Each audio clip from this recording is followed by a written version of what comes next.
Seorang warga asing asal Amerika dibekuk petugas unit Reskrim Polsek Kuta karena melakukan aksi perampokan terhadap karyawan minimart di wilayah Kuta Badung dan Denpasar.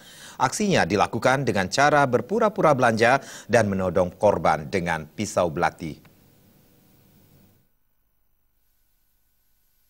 Beginilah aksi perampokan yang dilakukan Paul Anthony Hoffman, pria kelahiran New York, USA 1960. Pria yang tinggal kos di wilayah Sanur, Denpasar Selatan berpura-pura belanja ke minimart yang akan menjadi sasarannya. Dengan menggunakan helm, tersangka masuk ke dalam minimarket. Setelah beberapa saat memilih barang belanjaan, tersangka menuju kasir.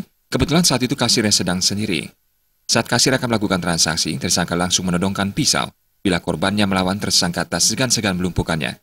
Menurut Kapolsek Kuta Kompol Iwayan Sumara, tersangka saat beraksi pasti menggunakan pakaian yang sama dengan menyasar minimart yang hanya dijaga seorang karyawan saja pada malam hari. Selain itu, tersangka juga menutup plat nomor kendaraan yang digunakannya dengan plastik hitam. Setelah mendapat uang, tersangka langsung pergi. Aksinya ini telah dilakukan pada 8 minimart wilayah Kuta dan Denpasar Selatan.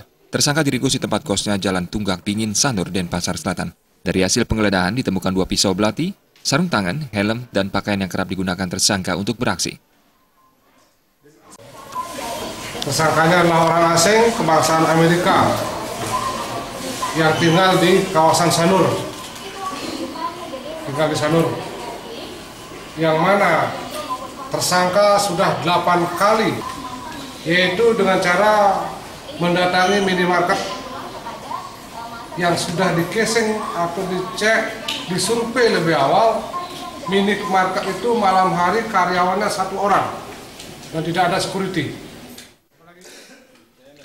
Dalam kasus ini, tersangka mengaku merampok untuk memenuhi keperluan hidupnya bersama istrinya.